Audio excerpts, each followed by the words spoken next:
Hello dear student, चलिए आज की क्लास स्टार्ट करते हैं। आज जो है छत्तीसगढ़ के भूगोल का ये क्लास 9th है। इसमें जो है हम खनिज चैप्टर को कंप्लीट करेंगे, पूरा खनिज चैप्टर रहेगा। ठीक है। आप जो है खनिज का जो डेटा है वर्तमान आर्थिक सर्वेक्षण से आप जो है मैच करके पढ़ेंगे, क्योंकि जो डेटा पूछा जाता है वो आर्थिक सर्वेक्षण से पूछा जाता है।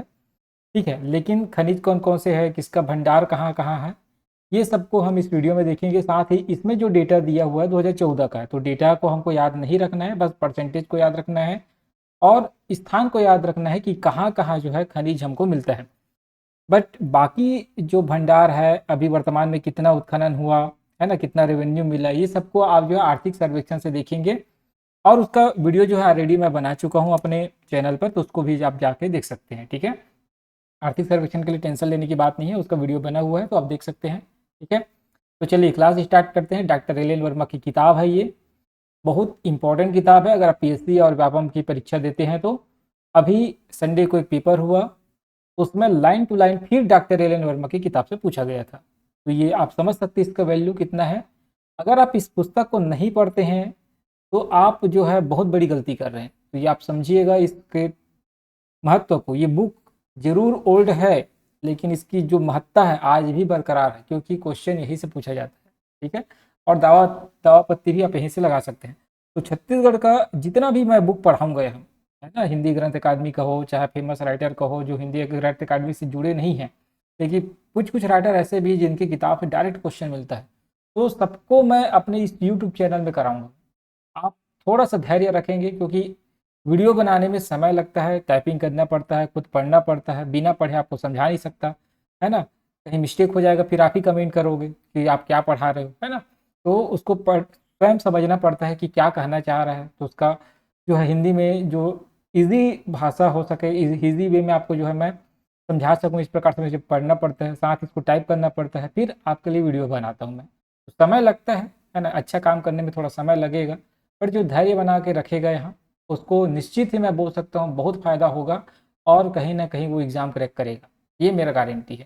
ठीक है, तो आप धैर्य बना के रखें, आपको बहुत फ़ायदा होने वाला इस चैनल से। और बस आपसे एक रिक्वेस्ट है कि चैनल को ज़्यादा से ज़्यादा लोगों तक पहुँचा दें, ताकि ज़्यादा से ज़्यादा लोग जुड़ेंगे तो मुझे भी मोटिवेशन मिलेगा, मुझे भी लगेगा कि हाँ इस वीडियो की कोई महत्ता है। ठीक है, तभी जो है मेरे अंदर एक एनर्जी आएगा। अभी जब से आप लोग वीडियो को देख रहे हैं, चैनल को सब्सक्राइब कर रहे हैं, साथ ही जो आप कमेंट करते हैं, कई लोगों का कमेंट इतना रहता है कि वो बार बार कमेंट किए रहते हैं, तो मैं देखता हूँ कि हाँ वो लगातार उस वीडियो को देख रहे हैं, तो मुझे भी अच्छा लगता है, उनके लिए मेहनत करने की इच्छा होती है। तो सुबह जल्दी से मैं उठ जाता हूँ 5 बजे, और उसके बाद आपके लिए कंटिन्यू इसको लिखता हूँ, पढ़ता हूँ, उसके बाद जो वीडियो बनाता हूँ। कोशिश रहती है कि एक दिन में 2 वीडियो आपको मैं दूँ, एक छत्तीसगढ़ के भूगोल का और एक इतिहास का। आज या कल एक वीडियो मैं ऐसा डालूंगा छत्तीसगढ़ के इतिहास का, जो आप पूरा एक आप बोल सकते हैं कि जो प्राचीन इतिहास है और मध्यकालीन इतिहास, खासकर ब्रिटिश काल तक, वहाँ तक का जो आपको कंटेंट मिलेगा ना, ऐसा कंटेंट मिलेगा कि आप इसको बहुत सारे बुक में अभी तक नहीं पढ़े हैं। बहुत इंपॉर्टेंट रहेगा, वन लाइनर रहेगा, 5 वन लाइनर मैं उसमें लिखा हूँ, लेकिन जो वन लाइनर ऐसा है ना कि जिसको आप कोई भी किताब में अभी तक जो है मोस्टली किताब में देखने को नहीं मिलेगा। ठीक है, अब बहुत रेयर होगा, कोई रेयर ही कि जो राइटर होगा उसको लिखा होगा। तो ऐसे जो है मैं 500 फैक्ट निकाला हूँ। ठीक है, सामान्यतः जो है अब देखते हैं कि जो एग्ज़ाम में पूछा गया उसी को राइटर जो है अभी लिखते हैं। ठीक है, जो लोकल राइटर है, बट बुक इतना सारा है छत्तीसगढ़ में, आपको मैं मेरे टेलीग्राम में ऑलरेडी एक लिंक भेजा हुआ हूँ, उस लिंक में जाके देख सकते हैं। लगभग 30 से 32 बुक होगा, उससे ज़्यादा भी बुक हो सकता है। ठीक है, तो उसको जाके एक बार आप देखिएगा, कोशिश करिएगा, अगर पढ़ सकते तो पढ़िएगा, नहीं पढ़ सकते कोई बात नहीं, मैं आपके लिए पढ़ता हूँ, मैं आपके लिए वीडियो बनाऊंगा, बस आप वीडियो को देखिए। क्योंकि क्या कुछ लिखा है, बहुत सारे ऐसा चीज़ है जिसको बेमतलब को पढ़ना नहीं है, तो आप उसको छोड़ दीजिए, आप मेरा वीडियो देखिए, आपको वो चीज़ मिलेगा जो एग्ज़ाम में आएगा। क्योंकि मैं 7-8 साल का मेरा एक्सपीरियंस कहता है कि पेपर किस प्रकार से बनता है। मेरे को इतना तो समझ आ गया है कि व्यापम कैसे पूछता है और पीएससी कैसे पूछता है, क्योंकि मैं इतना दिन से तैयारी किया हूँ, है ना। अच्छा खासा रैंक भी मैं लाया हूँ। ठीक, तो ये है कि बार बार मेरा रैंक जो है अंडर 1000 रहता है, क्योंकि मैं जिस सब्जेक्ट को पढ़ाता हूँ वहाँ मेरा एक्सपर्टीज़ है। अब कोशिश कर रहा हूँ कि आपको यूट्यूब में जब से मैं पढ़ाने लगा हूँ सभी सब्जेक्ट को मैं पढ़ रहा हूँ। ठीक है, तो ये है बेटर कि आप जो है बुक पूरा पढ़ने की बजाय मेरा कंटेंट पढ़े। आपको इसका पीडीएफ भी मिल जाएगा, जो पढ़ना है यहाँ लिखा हुआ पीडीएफ में, तो पीडीएफ को आप टेलीग्राम से जो है डाउनलोड कर सकते हैं। ठीक है, टेलीग्राम में तुरंत नहीं मिलता, लेकिन 1 दिन 2 दिन बाद मैं डाल देता हूँ, ठीक है, क्योंकि मुझे इसको कन्वर्ट करना पड़ता है और आपके लिए कंटेंट भी बनाना पड़ता है, तो समय नहीं रहता, तो 1 2 दिन बाद मिल जाएगा, लेकिन मिलेगा जरूर पीडीएफ, तो उसके लिए आप निश्चिंत रहें। ठीक है, चलिए स्टार्ट करते हैं। आज हम पढ़ेंगे अध्याय 9 जो है खनिज। ठीक है, खनिज आप जानते हैं इसकी बहुत ज़्यादा ही महत्व है हमारे छत्तीसगढ़ में। बिना खनिज का जो रेवेन्यू है यही से ज़्यादा रेवेन्यू मिलेगा। एक जो है एक शराब से रेवेन्यू आता है, एक खनिज है, इससे ज़्यादा रेवेन्यू मिलता है। ठीक है, तो इसी के भरोसे जो हमारा छत्तीसगढ़ चलता है। ठीक है, एक रेवेन्यू है और दूसरा है ना, एक रेवेन्यू जो मिलता है आपको खनिज से और एक रेवेन्यू मिलता है आपको एक्साइज। ठीक, ये दो मोस्ट इंपॉर्टेंट है, यहाँ से आप बहुत ज़्यादा पैसा मिलता है। तो खनिज का बहुत ही ज़्यादा महत्व है। मनुष्य की क्रमिक एवं सांस्कृतिक विकास में खनिज ऊर्जा और तकनीकी ज्ञान का महत्वपूर्ण योगदान है। खनिजों की उपयोगिता के आधार पर इसको दो भागों में बांटते हैं, एक व्यावसायिक और दूसरा गैर व्यावसायिक। ठीक है, यहाँ विभिन्न प्रकार के खनिज संसाधन मिलते हैं, जैसे कच्चा लोहा, ईंधन, उद्योग लगाने, मकान बनाने हेतु वस्तुएं, कीमती धातु के रूप में सोने का निक्षेप भी हमको देखने को मिलता है। ठीक है, खनिज का वर्गीकरण की हम बात करते हैं तो खनिज के गुण, उसकी उपयोगिता एवं प्रयोग के आधार पर खनिज को निम्न भागों में विभाजित किया जाता है। 3 प्रकार से हम विभाजित करते हैं, एक धात्विक खनिज, दूसरा अधात्विक खनिज और तीसरा है आपका जो बोल सकते हैं कोयला वगैरह जो रहता है। ठीक है, उस रूप में हम जो है बांटते हैं, 3 भागों में बांट के देखेंगे, धात्विक अधात्विक तो महत्वपूर्ण है। ठीक है, तो उसी बस को आप याद रखेंगे। ठीक, तो धात्विक खनिज और अधात्विक खनिज, वैसे तो 2 भाग में इसका जो है विभाजन किया जाए तो ज़्यादा बेटर है, बट हम 3 भाग में इसको बांट के देखते हैं। ठीक है, तो धात्विक खनिज और अधात्विक खनिज को पहले याद रखना है।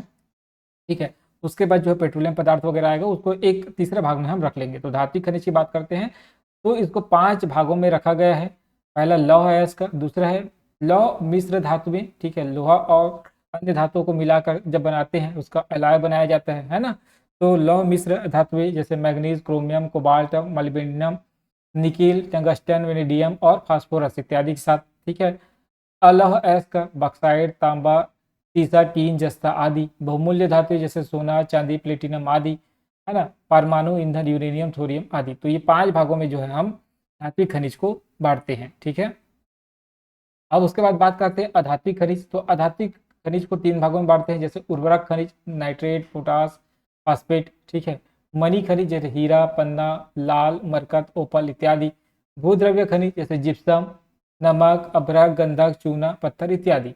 अब है खनिज ईंधन, इसके अंतर्गत पेट्रोलियम आ जाएगा, प्राकृतिक गैस आ जाएगा, कोयला आ जाएगा, ये तीसरा भाग है ना। आप इस प्रकार से बांट सकते हैं। तो जो भी खनिज हमको मिलता है 3 भागों में बांटते हैं, धात्विक, अधात्विक और खनिज ईंधन। एक ईंधन के रूप में होता है पेट्रोलियम, कोयला, है ना। आप जानते हैं हमारे छत्तीसगढ़ में कोयला निकलता है, इसका भी बहुत ज़्यादा महत्व है ना, बहुत ज़्यादा रेवेन्यू ये देता है हमको। ठीक है, कभी पहले नंबर पर कभी दूसरे नंबर पर ये रहता है। ठीक है, अगर हम बात करें उत्पादन में तो, है ना, अगर हम इन टर्म्स ऑफ रेवेन्यू की बात करते हैं तो लोहा से सबसे ज़्यादा लेवल रेवेन्यू जो है लोहा एस्का से हमको मिलता है। ठीक है, हम बात करते हैं अब लोहा एस्का का। ठीक, आयरन ओर का बात करते हैं। सभी इंडस्ट्री, जितना भी इंडस्ट्री है छत्तीसगढ़ में, ठीक है, यहाँ आयरन ओर का उपयोग किया जाता है। ठीक है, तो लोहा आधुनिक सभ्यता की धुरी है। इसका उपयोग मशीनों, वाहनों, जलयान, रेल, पुलों, पुल्ली हो गया तथा भवन निर्माण में किया जाता है। यहाँ लौह अयस्क का संचित भंडार कितना है, 4031 मिलियन टन। ठीक है, 4031 मिलियन टन भंडार है। और जो देश का कितना है 19.5%, मतलब देश में जितना भी लौह अयस्क है उसका 19% है ना, लगभग 20% आप समझ सकते हैं। लगभग 20% हमारे छत्तीसगढ़ में, अकेला छत्तीसगढ़ में, मतलब सोच सकते हो कि 1/5 है ना, 1/5 आप बोल सकते हो, 100 का 1/5 हमारे छत्तीसगढ़ में है, मतलब 5वां भाग जो है छत्तीसगढ़ में। ठीक है, 20%। देश के प्रमुख उत्पादक क्षेत्र निम्नांकित है। ठीक है, तो हमारे जो प्रदेश है, हमारा जो छत्तीसगढ़ प्रदेश है, उसमें कहाँ कहाँ जो लौह अयस्क मिलता है इसको हम समझते हैं। तो बैलाडीला लौह अयस्क आप जानते हैं बहुत फेमस है। दंडकारण्य प्रदेश का मुख्य खनिज लौह अयस्क है। यहाँ धारवाड़ क्रम की चट्टानों में लौह अयस्क का पर्याप्त भंडार उपलब्ध है। यहाँ हेमेटाइट किस्म की लौह अयस्क पाई जाती है। इस टाइप को भी पूछा जाता है, मैग्नेटाइट, हेमेटाइट, है ना। इस टाइप को जितना भी इसका जो प्रकार है ना उसको पूछा जाता है। तो हमारे छत्तीसगढ़ में याद रखेंगे हेमेटाइट प्रकार का जो है लौह अयस्क मिलता है। ठीक है, यहाँ मुख्य रूप से 3 विशाल निक्षेप है। दंतेवाड़ा में बैलाडीला की पहाड़ी में, कांकेर में रावघाट की पहाड़ी में, नारायणपुर के मेटा बोदली, आरी डोंगरी, रावघाट, चारगांव, हाहालद्दी, कोटापाल, छोटे डोंगर क्षेत्र में। ये नाम बहुत इंपॉर्टेंट है, पूछा जाता है लौह अयस्क कहाँ कहाँ उपलब्ध है, तो याद रखेंगे बैलाडीला, रावघाट, मेटा बोदली, आरी डोंगरी, रावघाट, चारगांव, हाहालदी, कोटापाल और छोटे डूंगर। ठीक है, याद रखें, मोस्ट इंपॉर्टेंट है। ठीक है, और इसके अलावा जो है आपको कांकेर वगैरह में भी देखने को मिलेगा, है ना, एलिकलामा, चेलिकलामा वगैरह में आगे हम देखते हैं। ठीक है, तो लौह अयस्क का प्राथमिक स्रोत है आयरन ओर। ठीक है, मिश्र धातुएं बनाते हैं, अलौह धातुएं, बहुमूल्य धातुएं, परमाणु खनिज जो बांटे हैं। ठीक है, उसके बाद उर्वरक खनिज, ठीक है, जो अपन भाग किए ना, धात्विक खनिज, अधात्विक खनिज, उसके बाद खनिज ईंधन, तो इसका जो है वर्गीकरण को यहाँ मैं लिख दिया हूँ। ठीक है, चलिए अब हम बात करते हैं मुख्य लौह अयस्क क्षेत्र बैलाडीला की पहाड़ी है, जो 36 किलोमीटर लंबी है और 10 किलोमीटर चौड़ी है। सबसे ज्यादा बैलाडीला में हमको लौह अयस्क मिलता है। इस पहाड़ी में लौह अयस्क के 12 निक्षेप है। ध्यान रखें कितने निक्षेप है, 12 निक्षेप है। इसके निकट दक्षिण पूर्व दिशा की ओर मालिंगन नदी की घाटी में 2 और निक्षेप पाए जाते हैं, टोटल 14 निक्षेप। इन विस्तृत पहाड़ियों में लौह अयस्क का संचित भंडार कितना है, 1343.5 मिलियन टन है। यहाँ का सबसे बड़ा निक्षेप क्रमांक 5 में है। मालिंगर की घाटी में निक्षेप क्रमांक 13 और 14 है। घाटी के निक्षेपों तक सरलता से पहुंचा जा सकता है। यहाँ की लौह अयस्क में 60% से लेकर 70% तक शुद्धता पाई जाती है, मतलब जो लोहे की मात्रा है वो उपस्थित रहती है। जापान के सहयोग से यंत्रों के माध्यम से बड़े पैमाने पर लौह अयस्क का उत्खनन जो है किया जाता है। यह कार्य बैलाडीला लौह परियोजना के अंतर्गत किया जाता है। ठीक है, निक्षेप क्रमांक 14 में 1968 से तथा निक्षेप क्रमांक 5 में बचेली में 1980 से जो है ये जो है उत्खनन कार्य जो है प्रारंभ किया जा चुका है एनएमडीसी। ठीक है, अब जानते हैं एनएमडीसी की मदद से। ठीक है, यह क्षेत्र राष्ट्रीय खनिज निगम के अंतर्गत आता है, एनएमडीसी। ठीक है, NMDC national minerals development corporation, राष्ट्रीय खनिज विकास मतलब विकास निगम। ठीक है, यह क्षेत्र जो है राष्ट्रीय खनिज विकास निगम के अंतर्गत आता है, एनएमडीसी के अंतर्गत आता है। तो ध्यान रखेंगे 1968 में और 1980 में। ठीक है, यहाँ से उत्खनन जो है प्राप्त जो है चालू हुआ है। निक्षेप क्रमांक 14 में 1968 में किरंदुल में, और निक्षेप क्रमांक 5 में जो है 1980 से बचेली में। ठीक है, ये मोस्ट इंपॉर्टेंट है, देखो यहाँ लिखा हुआ है सब चीज। आप इसको जो है इस फ्लो डायग्राम के माध्यम से बहुत अच्छे से पढ़ सकते हैं। ठीक है, चलिए तो अब मिलता है कांकेर का रावघाट लौह अयस्क क्षेत्र। यहाँ लौह अयस्क क्षेत्र कांकेर के जिले में अबूझमाड़ की पहाड़ी की पूर्वी सीमा पर रावघाट पहाड़ी में स्थित है। कांकेर के रावघाट पहाड़ी में मिलता है लौह अयस्क, इसको ध्यान रखेंगे। पहाड़ी पर लौह अयस्क के 6 निक्षेप हमको देखने को मिलेगा। संचित भंडार कितना है, तो 732 मिलियन टन है। यहाँ भी शुद्धता 60 से 68% के मध्य है, मतलब यहाँ जो लोहा मिलता है उसमें लोहे की मात्रा कितना है, 60% से लेकर 68% तक। ठीक है, कांकेर के 4 गांव कोंडा पारवा, कुर्सू बोरी तथा हाहा लद्दी लौह अयस्क क्षेत्र, मतलब कांकेर के कौन कौन सी जगह में लोहा मिलता है, 4 गांव, कोंडा पारवा, कुर्सू बोरी और हाहा लद्दी। ये नाम याद रखेंगे, मोस्ट इंपॉर्टेंट है, नाम से डायरेक्ट एग्जाम में आता है। ठीक है, कि निम्न में से कौन सा क्षेत्र में लौह अयस्क मिलता है। तो आपको कोंडा पारवा के नाम नहीं सुने हैं तो आपको नहीं मालूम रहेगा कि कहाँ का क्षेत्र है। ठीक है, तो 4 गांव, कोंडा पारवा, कुर्सू बोरी और हाहा लद्दी, याद रखेंगे कांकेर। ठीक, यहाँ का तीसरा निक्षेप क्षेत्र है। ठीक है, ये तीसरा निक्षेप क्षेत्र है। 4 गांव में लौह अयस्क निक्षेप का संचित भंडार 22 मिलियन टन। कोंडा पारवा तथा हाहा लद्दी में लौह अयस्क का संचित भंडार 72 मिलियन टन है। इन क्षेत्रों में लौह अयस्क की शुद्धता 56 से लेकर 69% तक होती है। भानु प्रतापपुर के आरी डोंगरी पहाड़ी में लौह अयस्क का उत्खनन होता है। यहाँ का संचित भंडार जो है 26 मिलियन टन है। बड़े निक्षेपों के अतिरिक्त अन्य निक्षेपों मेटा बोदली में 16 मिलियन टन निक्षेप लेटेराइट के रूप में पाए जाते हैं। ठीक है, याद रखेंगे। तो किसके रूप में, लेटेराइट के रूप में पाए जाते हैं। ठीक, ध्यान रखेंगे। तो यहाँ आपको जो तुलना कर दिया हूँ उस तुलना को आप देख सकते हैं। ठीक है, रावघाट में 4 गांव, कोंडा पारवा क्षेत्र, आरी डोंगरी क्षेत्र। ठीक है, स्थान कहाँ कहाँ का है, कितना कितना निक्षेप है, कितना कितना यहाँ से हमको लौह अयस्क का जो भंडार है वो देखने को मिलता है, साथ ही इसकी शुद्धता कितनी है, सब लिखा हुआ है। बहुत अच्छे से आप इसको देख सकते हैं। ये लाइन डायग्राम, फ्लो डायग्राम जो आपके लिए मोस्ट इंपॉर्टेंट, यहाँ जो है एकदम जो मेन चीज़ है वो लिखा रहता है। ठीक है, चलिए उसके बाद दल्ली राजरा, आप जानते हैं बहुत इंपॉर्टेंट है। तो बालेज जिले के दल्ली राजरा में लौह अयस्क का भंडार है। इस पहाड़ी में लौह अयस्क का श्रृंखला टेढ़े मेढ़े लगभग 32 वर्ग किलोमीटर क्षेत्रफल में फैला हुआ है। राजनांदगांव में, राजहरा में, है ना, दल्ली राजहरा का सबसे लौह अयस्क का जो यहाँ का जो लौह अयस्क है सबसे श्रेष्ठ लौह अयस्क है, ध्यान रखेंगे। दल्ली राजरा में जो लौह अयस्क मिलता है, कैसा लौह अयस्क मिलता है, सबसे श्रेष्ठ लौह अयस्क मिलता है। यहाँ के लौह अयस्क की शुद्धता की मात्रा कितना है, 68% है। लौह अयस्क के यहाँ 4 जमा मिलते हैं, 4 भंडार देखने को मिलेगा। राजहरा यांत्रिक खान, राजहरा पश्चिम, दल्ली पहाड़ और महामाया, ये 4 स्थान है जहां से लौह अयस्क का जमाव देखने को मिलेगा। लौह अयस्क का संचित भंडार लगभग 164 मिलियन टन है। यहाँ के लौह अयस्क का उपयोग भिलाई लौह इस्पात संयंत्र में किया जाता है। राजनांदगांव के में छुई खदान, मोहला तथा बोरिया टब्बू में 3.8 मिलियन टन लौह अयस्क का संचित भंडार अपन को देखने को मिलता है। इसके सिवाय कवर्धा के एलिकलामा चेलिकलामा आपको बताया था, मोस्ट इंपॉर्टेंट है, कभी नहीं भूलेंगे आप, एलिकलामा और चेलिकलामा है ना, इसको इकलामा लिखा हुआ है यहाँ, तो इसको एलिकलामा चेलिकलामा के नाम से भी जानते हैं। तो कवर्धा के एलिकलामा चेलिकलामा में 195 मिलियन टन जो है इसका भंडार देखने को मिलेगा। कवर्धा का 2 नाम एलिकलामा चेलिकलामा, ये याद रखेंगे, मोस्ट इंपॉर्टेंट है, ठीक है, कई बार एग्जाम में पूछा गया है। ठीक, चलिए अब हम बात करते हैं बक्साइट का। यह अलौह है, मतलब लोहा नहीं है, ये अलौह धातु है। प्रदेश में बक्साइट का कुल निक्षेप 168 मिलियन टन है, जो देश के कुल संचित भंडार का 4.49% है। बक्साइट खनिज से एल्युमिनियम की प्राप्ति होती है। बेसाल्ट की चट्टानों पर प्रदेश में बक्साइट बिखरे हुए हैं। यह हल्की, मजबूत, उष्मा विद्युत संचालक तथा वायुमंडलीय संक्षारण की प्रतिरोधी धातु होने के कारण सर्वाधिक उपयोगी मानी जाती है। यह विद्युत धातुकर्मी, वैमानिकी, स्वचालित वाहनों, रसायन, रिफैक्ट्री, अपघर्षी बर्तन बनाने में इसका उपयोग किया जाता है। अब जानते हैं एल्युमिनियम का बर्तन मिलता है, ठीक है। बक्साइट के प्रमुख निक्षेप पूर्वी मैकल के जिलों में बिलासपुर, अमरकंटक, कोरबा, सरगुजा, बस्तर, बलरामपुर, जसपुर, कवर्धा जिलों में है। छत्तीसगढ़ में कोरबा के फुटका पहाड़ में बक्साइट का संचित भंडार 3.00 मिलियन टन हमको देखने को मिलेगा। ध्यान रखें, कोरबा के फुटका पहाड़ में 3 मिलियन टन जो है आपको बक्साइट का भंडार देखने को मिलेगा। सरगुजा जिले में बक्साइट का निक्षेप खुड़िया तथा मारोल की ऊंचे पठारी भागों में देखने को मिलेगा।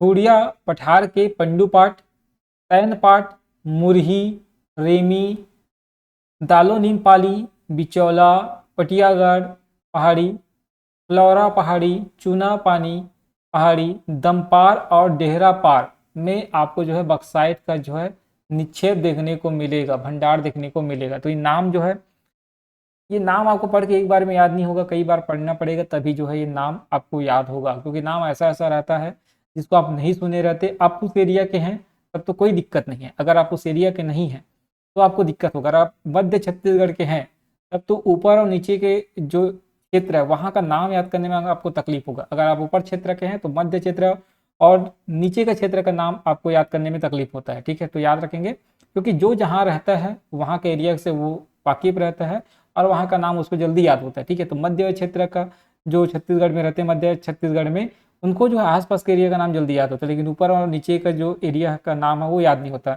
उसी प्रकार ऊपर में जो रहते हैं उनको मध्य और नीचे का नाम याद नहीं होता, ठीक है। तो याद रखेंगे, थोड़ा सा तकलीफ होता है, बट 1-2 बार पढ़ने से दिमाग में वो बढ़ जाता है कि इस एरिया में जो है बक्साइट मिलता है, ठीक है। मुलारपाल के कुसांग, बूढ़ा, देवपानी की पहाड़ी में बक्साइट का निक्षेप है। महत्वपूर्ण निक्षेप मैनपाट, सामरी और जमीरा पाट में स्थित है, जहां उच्च कोटि के बक्साइट का निक्षेप है। सबसे ज्यादा याद रखेंगे मैनपाट को, सामरी पाट और जमीरा पाट, ठीक है, और जारंग पाट, ये जारंग पाट को भी याद रखेंगे, ठीक है। मैदान, ठीक है, जारंग पाट, जमीरा पाट, सामरी पाट, ये सबको आप ध्यान रखेंगे, मोस्ट इंपॉर्टेंट है। तो जितना भी पार्ट है ना, जारंग, सामरी, मैन पार्ट, जो पार्ट प्रदेश है, यहाँ बक्साइट आपको देखने को मिलेगा। बस पार्ट आया मतलब बक्साइट आपके दिमाग में आना चाहिए, ठीक है। चलिए, सरगुजा में प्रदेश का लगभग 75% बक्साइट मिलता है। ध्यान रखेंगे, छत्तीसगढ़ का लगभग 75% जो बक्साइट है वो कहाँ मिल जाता है आपको, सरगुजा में मिल जाता है। यहाँ 145 मिलियन टन बक्साइट का संचित भंडार है। जमीरा पाट में 40 मिलियन टन बक्साइट का निक्षेप है। बक्सर जिले के केसकाल और आमाबेरा प्रमुख उत्पादक क्षेत्र है। इसका निक्षेप बैलाडीला पहाड़ी में बैलाडीला तथा गल्ली नालों के मध्य तथा बैलाडीला पहाड़ी के दक्षिणी किनारे पर तरेली मेटा की पहाड़ियों में पाए जाते हैं। देखो कहाँ कहाँ है आपका, बैलाडीला पहाड़ी में, बैलाडीला पहाड़ी में, बैलाडीला में, गल्ली नालों के मध्य, बैलाडीला पहाड़ी के दक्षिणी किनारे पर तरेली मेटा की पहाड़ी पर जो है आपको बक्साइट देखने को मिलेगा। कहने का मतलब सरगुजा और डायरेक्ट बस्तर वाला एरिया में आपको जो है बक्साइट का निक्षेप देखने को मिलेगा। अब हम बात करते हैं चूना पत्थर का। तो प्रदेश में चूना पत्थर का कुल संचित भंडार 8,959 मिलियन टन है, जो देश का कुल भंडार का 4.84% है। चूना पत्थर अधात्विक खनिज है। इसका उपयोग सीमेंट, लोहा, इस्पात, चीनी, उर्वरक, रसायनक तथा फेरोमैग्नीज उद्योग में होता है। छत्तीसगढ़ के मैदान में कडप्पा शहर समूह की रायपुर सीरीज में चूना पत्थर पाए जाते हैं। बेसिन में सीमेंट ग्रेड तथा फ्लक्स ग्रेड के चूना पत्थर का विशाल भंडार है। ठीक है। बलौदाबाजार जिले में सर्वाधिक 2,257 मिलियन टन, रायपुर जिले में 193 मिलियन टन, दुर्ग जिले में 526 मिलियन टन, बिलासपुर जिले में 714 मिलियन टन, जांजगीर चांपा जिले में 219 मिलियन टन, जगदलपुर जिले में 310 मिलियन टन, बेमेतरा जिले में 142 मिलियन टन और राजनांदगांव जिले में 90 मिलियन टन जो है चूना पत्थर का भंडार आपको देखने को मिले हैं। सर्वाधिक कहाँ देखने को मिलेगा? सबसे बड़ा भंडार जो है बलौदाबाजार में देखने को मिलेगा। ध्यान रखेंगे 2,257 मिलियन टन। ठीक है, ये लिखा हुआ कौन सा जिले में कितना कितना भंडार है, आप याद रखेंगे। ठीक है, चलिए। बलौदाबाजार जिले में सोनाडी, रवान, हिरमी, मल्दी, मुड़पार, परसा भदेर, भरवठी, गैतरा, मोहरा, चुचरुंगपुर। रायपुर जिले में तिल्दा, बहेसर, मांढर, खौना, सिलियारी, बंगोली, मोहरेंगा। दुर्ग जिले में जामुल, ढौर, नंदनी, सेलू, अछोली, सिमरिया। और रायपुर जिले में याद रखेंगे कठिया पचरी नया। ठीक है, कठिया पचरी, इसको भी याद रख लेंगे। ठीक है, रायपुर जिले में कठिया पचरी। ठीक है, सिमरिया। जांजगीर चांपा जिले में अकलतरा के रेलवे स्टेशन के आसपास, अरसमिटा में, राजनांदगांव जिले के भाठा गांव, चार भाठा में, कवर्धा के सहसपुर, लोहारा में चूना पत्थर का निक्षेप आपको देखने को मिलेगा। साथ ही जांजगीर चांपा में बाराद्वार के आसपास अच्छे किस्म की बहुत अधिक चूना पत्थर का निक्षेप है, याद रखेंगे। जांजगीर चांपा में बाराद्वार के पास, ठीक है, बहुत अच्छे किस्म का चूना पत्थर देखने को मिलेगा। हसदो नदी के पश्चिम किनारे पर अकलतरा और लटिया के पश्चिम में आपको जो है चूना पत्थर का निक्षेप देखने को मिलेगा। कोरबा पाली के पूर्व में अकलतरा के आसपास, खैरा के उत्तर पूर्व में चूना का निक्षेप देखने को मिलेगा। अकलतरा के आसपास रेलवे लाइन के किनारे किनारे 2 किलोमीटर क्षेत्र में अच्छे किस्म का चूना पत्थर क्षेत्र दिखने को आपको मिलेगा। दंडकारण्य में जगदलपुर, अलनारा, बड़ाजी, कदमा, जूनागुड़ा, दरऊ गांव, देवरपाट, चपका, छापर, भानुपरी, बीजापुर, कांकेर घाटी, सुकमा, पाकेला, पोधन, ये जितने भी जगह है यहाँ जो है आपको चूना पत्थर का संचित भंडार देखने को मिलेगा। और सबसे ज़्यादा भंडार कहाँ देखने को मिलेगा? तो आपका बलौदाबाजार जिला में देखने को मिलेगा। ध्यान रखेंगे। ठीक है, देखो यहाँ ये डायग्राम बना हुआ है। तो 2,257 मिलियन टन आपको देखने को मिलेगा। उसके बाद बिलासपुर वाले एरिया को देख लीजिए, 714 मिलियन टन देखने को मिलेगा। फिर दुर्गा में देखने को मिलेगा, ACC जामुल आप पढ़ते हैं, 526 मिलियन टन आपको देखने को मिलेगा। साथ ही उसके बाद आप इधर देख सकते हैं जांजगीर चांपा, जगदलपुर, देखो जगदलपुर में भी अच्छा खासा जो है भंडार है। ठीक है, उसके बाद जांजगीर चांपा में है, फिर रायपुर में है। ठीक है, तो आप क्रम से भी देख सकते हैं कहाँ कहाँ कितना कितना भंडार है। यहाँ मैं डायग्राम बना दिया हूँ जो आपको बहुत हेल्प करेगा। ठीक है, चलिए अब हम बात करते हैं टीन का। छत्तीसगढ़ एकमात्र राज्य है जहाँ टीन का उत्पादन होता है, इसके अलावा कहीं भी उत्पादन नहीं होता है। भंडार की बात करें तो लगभग 36% टीन जो है छत्तीसगढ़ में भंडार है, उसका भंडारित है, संचित है ना। संचित भंडार जो है 36% है अप्रॉक्स। अगर भंडार उत्पादन की बात करें तो केवल पूरा भारत में छत्तीसगढ़ एकमात्र राज्य है जहाँ से टीन का उत्पादन होता है। कहने का मतलब 100% टीन का उत्पादन कौन करता है? छत्तीसगढ़ राज्य है, करती है, मतलब 100% योगदान है। ठीक है, टीन उत्पादन में। टीन एक महत्वपूर्ण अलौह खनिज है जिसका उपयोग विविध प्रकार से होता है। टीन की प्राप्ति कैसेटीराइट से खनिज से होती है। याद रखेंगे टीन किसमें से मिलता है? कैसेटीराइट, ये इंपॉर्टेंट है। ठीक है, यह कांप के जमा और प्राचीन सेलों से प्राप्त किया जाता है। प्रदेश में कुल 30 मिलियन टन टीन अयस्क का संचित भंडार है, जो देश के कुल संचित भंडार का लगभग 35.83% है। मतलब अगर बात करें क्वांटिटी में तो 30 मिलियन टन, परसेंटेज में बात करें तो 35.83% जो है आपको क्या देखने को मिलेगा? टीन का भंडार देखने को मिलेगा। टीन एक पूरक धातु है, ठीक है, जिसकी कोमलता, घात वहन क्षमता, जंग रहित स्वभाव के कारण इसका उपयोग अनेक धातुओं के साथ मिलाकर किया जाता है। पूरक मतलब जो किसी के साथ जुड़कर जो है इसका उपयोग है ना किया जाता है। इससे डिब्बे, कनस्तर, गृह कार्यों के लिए उपयोग किया जाता है। टीन का टीपा देखे होंगे, है ना, जो टीन का टीपा आता है जिसमें तेल रहता है, आप देखते हैं वो टीन से बना होता है। ठीक है, उसमें जंग वगैरह नहीं लगता, आप जानते हैं। ठीक है, अब एकदम ही ज़्यादा आप उसको पानी धूप बरसात में रखोगे तो लग ही जाएगा। ठीक है, लेकिन सामान्यतः इसका स्वभाव होता है कि इसमें जंग नहीं लगता, शुद्ध में, है ना, शुद्ध की बात करते हैं। ठीक है। तो इसमें कुछ मिलाया जाता है, ठीक है, एकदम ज़्यादा हम प्योर टीन को नहीं बना सकते, तो इसमें मिलाकर इसको थोड़ा सा हार्ड किया जाता है, इसीलिए बोला जाता है ये पूरक धातु। पूरक धातु कहने का मतलब है इसका उपयोग शुद्धता के साथ आप एकदम नहीं कर सकते। कुछ धातु ऐसे होते हैं जिसको शुद्ध रूप में आप उपयोग नहीं कर सकते, उसमें कुछ ना कुछ मिलाना होता है, तभी जाके आप जो उसका कुछ बना पाएंगे, ठीक है। तो एक पूरक धातु, ध्यान रखेंगे। टीन, टीन की चादरों का उपयोग जो है घर के छप्परों में होता है, आप जानते हैं। तांबे के साथ इसे मिलाकर कांस्य धातु मिलाया जाता है, टीन प्लस कॉपर मिला के, तभी तो कांस्य युग की सभ्यता पढ़े थे हम लोग, ठीक है। कॉपर का आविष्कार हुआ था, कॉपर मिला था, उसमें टीन मिलाकर क्या बनाए, कांसा बनाया गया, तो इसीलिए कांस्य युगीन सभ्यता आया, ठीक है। रेल, मोटर गाड़ी और वायुयान में इसका उपयोग किया जाता है।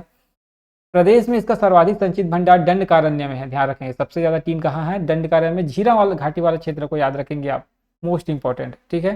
दंडकारण्य में है, लगभग 17,135 टन आपको देखने को मिलेगा।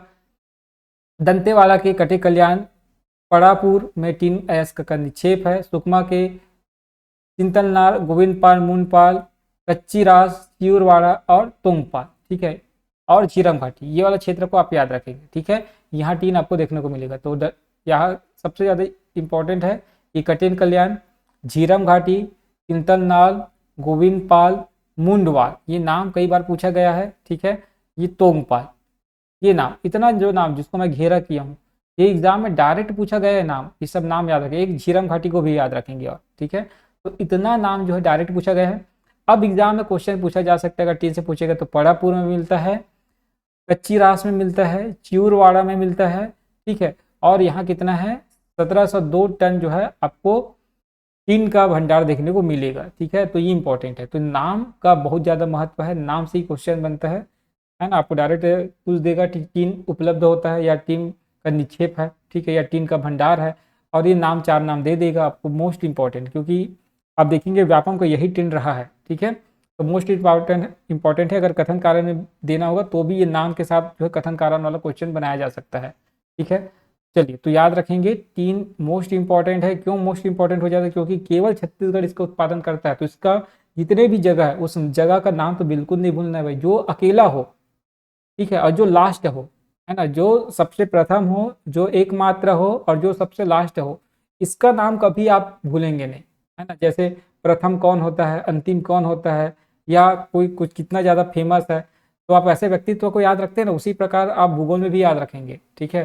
कि अगर हम बात कर रहे हैं टीन का एकमात्र उत्पादन राज्य है छत्तीसगढ़, उत्पादक राज्य, तो टीन का हर एक चीज़ आपको याद होना चाहिए, कहाँ कहाँ मिलता है, कितना कितना मात्रा में उपलब्ध है, ये तो आपको एकदम पता होना चाहिए। उसी प्रकार जैसे कोयला सर्वाधिक मात्रा में, फिर लौह अयस्क, इस प्रकार से भारतीय सर्वेक्षण में बदलते रहता है ऊपर नीचे, तो कोयला और लौह अयस्क को तो आप बिल्कुल नहीं भूलेंगे, ठीक है। उसी प्रकार चूना पत्थर का मध्य क्षेत्र में ज़्यादा भंडार है, आप जानते हैं। बलौदाबाजार जिला भी जब पढ़ें तो वहाँ का जितना भी एरिया है, रायपुर जिला का जितना भी एरिया है, कौन कौन से एरिया में जो है आपको ये देखने को मिलेगा, ठीक है। तो उसको भी आपको याद रखना है। तो नाम मोस्ट इंपॉर्टेंट हो जाता है, ध्यान रखेंगे, ठीक है। चलिए, अब बात करते हैं डोलोमाइट। जहाँ चूना पत्थर मिलेगा वहाँ डोलोमाइट मिलेगा, इस बात को आप एकदम दिमाग में बैठा लीजिए। जहाँ चूना पत्थर मिलेगा वहाँ डोलोमाइट मिलेगा। तो डोलोमाइट का उपयोग मुख्य रूप से आयरन इंडस्ट्री में होता है, लौह इस्पात में होता है, जो स्टील इंडस्ट्री होता है ना, जितना भी इंडस्ट्री लोहा वाला, वहाँ जो है आपको डोलोमाइट का उपयोग देखने को मिलेगा। उर्वरक, कांच तथा फेरोमैग्नेटिक उद्योग में भी इसका उपयोग देखने को मिलता है। प्रदेश में कुल 919 मिलियन टन अनुमानित संचित भंडार है, 919 मिलियन टन का, जो देश के कुल भंडार का 11.37% है, ठीक है। डोलोमाइट की खपत निकटवर्ती लौह इस्पात संयंत्रों में किया जाता है, जैसे बिलासपुर के डोलोमाइट का उपयोग भिलाई इस्पात संयंत्र में किया जाता है। तो यहाँ से क्वेश्चन बनने की संभावना है। भिलाई इस्पात संयंत्र में कहाँ से डोलोमाइट प्राप्त होता है, तो बिलासपुर से। बिलासपुर का डोलोमाइट जो है कहाँ आता है, भिलाई इस्पात संयंत्र में आता है, ठीक है। छत्तीसगढ़ में इसका उत्पादन बिलासपुर, बलौदाबाजार, रायगढ़, बेमेतरा, बस्तर, जांजगीर चांपा और दंतेवाड़ा जिला में होता है। बिलासपुर जिले में डोलोमाइट का 134 मिलियन टन का भंडार है, जहां हिरमी क्षेत्र में प्रदेश का सबसे बड़ा निक्षेप 100 मिलियन टन निक्षेप आपको देखने को मिलेगा, ठीक है। अब वही चीज बताया मैं कि जहां चूना पत्थर है, जैसे हिरमी वाला क्षेत्र में आप चूना पत्थर पढ़े थे, बिलासपुर क्षेत्र में चूना पत्थर पढ़े थे, वहीं वहीं आपको डोलोमाइट देखने को मिलेगा, ठीक है। जांजगीर चांपा जिले में अकलतरा के आसपास, यहाँ भी आप चूना पत्थर पढ़े थे, तो यहाँ भी आपको क्या देखने को मिलेगा, डोलोमाइट। तो जांजगीर चांपा जिले में अकलतरा के आसपास विस्तार रेलवे लाइन के किनारे किनारे 8 किलोमीटर तक विस्तृत है, जहां 28 मिलियन टन संचित भंडार है।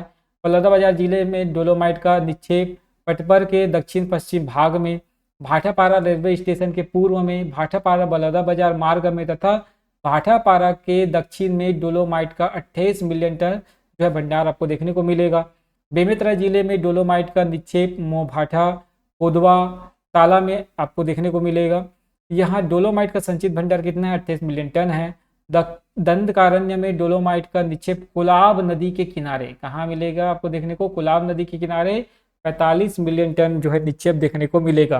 तो आप याद रखेंगे, दंडकारण्य में कोलाब नदी के किनारे आपको देखने को मिलेगा। ठीक है, चलिए अब हम बात करते हैं अभ्रक का। ठीक है, इसका उपयोग विद्युत सामग्रियों में इंसुलेशन के रूप में, वायुयानों में, उच्च शक्ति वाली मोटरों में, रेडियो उद्योग तथा रडार में होता है। पेंट, औषधि, स्नेहक पदार्थ, वॉलपेपर, रबर तथा अग्निरोधी वॉल बोर्ड में होता है।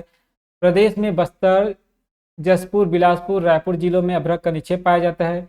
दंतेवाड़ा में, जगदलपुर सुकमा मार्ग पर, दरबा घाटी पे सड़क के किनारे किनारे आपको भूरे अभ्रक पर्याप्त मात्रा में मिलता है। गोलापल्ली की पहाड़ी, झीरम, बोदेनार, जुंगानी तथा मुरना नदी के किनारे आपको जो है अभ्रक का भंडार देखने को मिलेगा। जसपुर तहसील में रंगोला, जगमारा, डुमर घाट, क्योघन पानी, बोरतली, ताराटली, झरन गांव, बुरनी जार टोला में अभ्रक का भंडार आपको देखने को मिलेगा। नाम थोड़ा अजीबोगरीब है ना, तो आप इसको उच्चारण करके पढ़ लेंगे तो ज़्यादा अच्छा है, क्योंकि आपको ऐसे नाम आपको देखने को मिलेगा सामान्यतः। ठीक है, इस एरिया में मैं बोला ना, ऊपर और दक्षिण का नाम आपको इतना आसानी से याद नहीं होने वाला, तो इसको 2-3 बार आपको पढ़ना पड़ेगा, तभी जो है आपको ये याद आएगा। ठीक है, तो नाम इंपॉर्टेंट है, आप जो है अलग से इसको नोट डाउन करते जाएंगे। अभ्रक कौन कौन से जगह में, कौन कौन से जिले में है वो जगह, है ना, उसको भी आप लिखेंगे। ठीक, तो ये इंपॉर्टेंट है, अभ्रक कहाँ कहाँ मिलता है आपको समझ आ गया होगा। अब उसके बाद है मैग्नीज की बात करते हैं। तो मैग्नीज लौह इस्पात, मिश्र, फेरो मैग्नीज के निर्माण में महत्वपूर्ण संघटक है। इसका उपयोग रासायनिक उद्योग में, शुष्क बैटरियों के निर्माण में, फोटोग्राफी में, है ना, चमड़ा तथा माचिस उद्योग में, वस्त्र उद्योग में, कांच को रंगने में, ठीक है, और रंगीन ईंट बनाने में इसका मैग्नीज का उपयोग किया जाता है। लाल रंग का सामान्यतः आपको देखने को मिलेगा ये। ठीक है, यह धारवाड़ चट्टानों में प्राकृतिक ऑक्साइड के रूप में मिलता है। छत्तीसगढ़ में बिलासपुर और बस्तर जिलों में यह मैग्नीज आपको देखने को मिलेगा। ठीक है, यहाँ लिखा हुआ है क्या क्या उपयोग है, कहाँ कहाँ मिलता है, जैसे गोलापल्ली की पहाड़ी, जसपुर तहसील में, दरबा घाटी में, अन्य उपयोग क्या क्या है इसका। ठीक है, सब लिखा हुआ है। ठीक, बिलासपुर जिले के मुलमुला, सेमरा, कोलिया टोला के आस पर रतनपुर के करियामुंडा, कोरी, गोरखोना में मैग्नीज अयस्क का निक्षेप आपको देखने को मिलेगा। उसके बाद हम बात करते हैं सोना का। बलौदाबाजार जिला याद रखना है और नदियों के नाम याद रखना है। छत्तीसगढ़ में नदियों के रेत में सोना के कण निकाले जाते हैं। केवल सोना खान में सोना के भंडार मिले हैं। सोना का उपयोग आभूषण बनाने में ज़्यादा होता है। जसपुर के आसपास के ग्रामीण लोग ईब नदी, मैनी नदी और उसके जितने भी सहायक नदी है वहाँ से रेत को छानते हैं और वहाँ से सोना इकट्ठा करते हैं। दंतेवाड़ा में खोनेपुर के पास पुनकुट, दसपाल के निकट सबरी नदी में, कुलाब के निकट कुलाब नदी में जो है सोने के कण हमको देखने को मिलता है। आमोर नदी की रेत में दुर्ग में, है ना, रायगढ़ में तूता और सोनझरिया में सोना आपको देखने को मिलेगा। बलौदाबाजार जिले के सोना खान, राजदेवरी में स्वर्ण आपको मिलता है। प्रदेश में सोने का अनुमानित भंडार 0.15 मिलियन टन है, जो देश का 1.01% है। बहुत कम मात्रा में सोना हमको हमारे छत्तीसगढ़ में देखने को मिलेगा। ठीक है, अब हम बात करते हैं हीरा। तो गरियाबंद जिले के टेम्पिल, बेहराडी, पायलीखंड, कोदोमाली, जांगड़ा, कुसुमपुरा, गरियाबंद जिले के देवभोग और मैनपुर में आपको देखने को मिलेगा, है ना। पायलीखंड, बेहराडी, कोदोमाली, जांगड़ा, ये सब नाम, जितना नाम है यहाँ, जितना भी नाम लिखा हुआ, कोई भी नाम आपको नहीं छोड़ना है, कोई भी नाम नहीं छोड़ना है, यहीं से क्वेश्चन बनेगा। ठीक है, इसका अनुमानित भंडार 13 लाख कैरेट है, जो देश का 4.07% है। हीरा में तो कोई भी नाम आपको नहीं छोड़ना भाई। ठीक है, तो 13 लाख कैरेट यहाँ अनुमानित भंडार है, जो देश का कितना 4.07% है। ठीक है, अब हम बात करते हैं तांबा का। दक्षिण दंडकारण्य के बीजापुर, है ना, बीजापुर के गिलगीचा, मोड़ेनार और इट्टेपाल में, और अंबिकापुर के उत्तर में आपको देखने को मिलेगा। बेरिल खनिज के निक्षेप जसपुर तहसील में, कुनकुरी के पास, सुकमा जिले के बेरी कुपली में, और बीजापुर तहसील में चिकुड़पल्ली तथा मुंडवाल में बेरिल का भंडार आपको देखने को मिलेगा। यह एक अणु खनिज है, ठीक है, अणु खनिज है। आभूषण बनाने में इसका उपयोग किया जाता है। अब हम बात करते हैं गार्नेट का, तो बीजापुर के कुचलूर, भोपालपट्टनम तथा कोंटा क्षेत्र में देखने को मिलेगा। इसका उपयोग नग बनाने में किया जाता है। जसपुर जिले में बिशनपुर के पास ये हमको देखने को मिलता है, वहाँ इसका भंडार है, ठीक है। और उसके बाद बात करते हैं क्वार्ट्ज का, इसका उपयोग लौह उद्योग में किया जाता है। सुकमा जिले के जीरम क्षेत्र में तथा गोजिया डोंगरी में ये देखने को मिलेगा। दंतेवाड़ा जिले के नागफनी और राजनांदगांव के अमलीडीह, झूला देवरी और वीर तालाब के पास ये देखने को आपको मिलेगा, है ना, यहाँ इसका भंडार है। कोरंडम की बात करते हैं, यह विश्व का दूसरा कठोरतम खनिज है। कोरंडम एल्यूमिनियम होता है ना, कोरंडम से क्या मिलेगा आपको, एल्यूमिनियम मिलेगा। इसमें 52.9% शुद्ध एल्यूमिनियम प्राप्त होता है। दंडकारण्य के कोटा, बीजापुर, भोपालपट्टनम के पास 2 किलोमीटर की दूरी पर कुचनूर स्थित है, जहां ब्लॉक 1, ब्लॉक 2, ब्लॉक 3 जो है में बटा हुआ है। मतलब कुचनूर में जो भंडार है उसको 3 ब्लॉक में बांटा गया है, ब्लॉक 1, ब्लॉक 2 और ब्लॉक 3 में। ब्लॉक 1 में 99 किलोग्राम, ब्लॉक 2 में 24 टन और का जो भंडार आपको देखने को मिलेगा, मतलब ब्लॉक 2 और 3 को मिलाकर 24 टन और ब्लॉक 1 में 99 किलोग्राम जो है आपको कोरंडम का भंडार देखने को मिलेगा। सुकमा जिले के सोना कुकानार और नगारास में 18 टन कोरंडम का भंडार संभावित है, जो देखने को मिल सकता है, ठीक है, अभी संभावना है, ठीक है। राज्य में कोरंडम का अनुमानित भंडार 885 टन है, जो देश का 0.33% है, ठीक है। अब कुछ औद्योगिक क्षेत्र को याद रखेंगे, तो प्रदेश के प्रमुख औद्योगिक केंद्र हैं, जैसे औद्योगिक केंद्र उरला में है, औद्योगिक विकास केंद्र सिलतरा में है, औद्योगिक विकास केंद्र बोरई दुर्ग में है, औद्योगिक विकास केंद्र सिरगिट्टी बिलासपुर में। तो ये 4 जो बड़े औद्योगिक केंद्र है जिसको याद रखेंगे, कौन कौन सा, उरला में, सिलतरा में, उरला रायपुर, सिलतरा रायपुर, बोरई दुर्ग, सिरगिट्टी बिलासपुर, एकदम रख लेना है इसको। उसके बाद औद्योगिक क्षेत्र की बात करते हैं, तो औद्योगिक क्षेत्र भनपुरी, रामाभाटा देखने को मिलेगा। औद्योगिक क्षेत्र त्रिपुरा, बिलासपुर देखने को मिलेगा। औद्योगिक क्षेत्र अंजनी, पेंड्रा रोड, बिलासपुर देखने का मिलेगा। इसका नाम है रानी दुर्गावती, याद रखेंगे, ठीक है। अंजनी, पेंड्रा रोड, बिलासपुर में। नुमनपुर गिरिवंश, ये नयनपुर है, नुमनपुर लिखा है जरूर है उसमें बुक में, तो ये नयनपुर गिरिवंश है, सरगुजा में देखने को मिलेगा, ठीक है।